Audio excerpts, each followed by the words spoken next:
Welcome to the Rim Break Rodeo. We hope this video helps. You have the URL, now convert it. First, verify the link works and uses HTTPS because scanners prefer secure links. If the URL is long, shorten it to reduce QR complexity and improve scan reliability. Next, choose a generator that offers the code type you need, static for permanent links, dynamic if you want later tracking or edits. Once done, paste the link into the generator field and preview the raw QR. This starts the actual conversion process. Now customize the QR so it fits your use case and remains scannable. Adjust error correction. Higher levels allow logo overlays but increase density, so choose based on how much of the pattern you may obscure.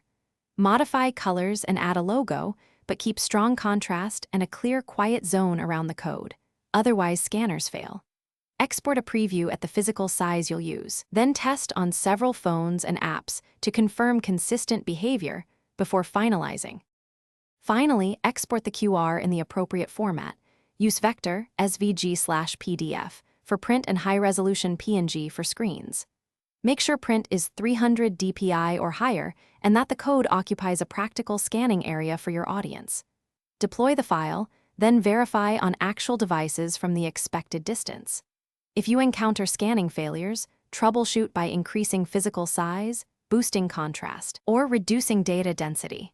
Shortening the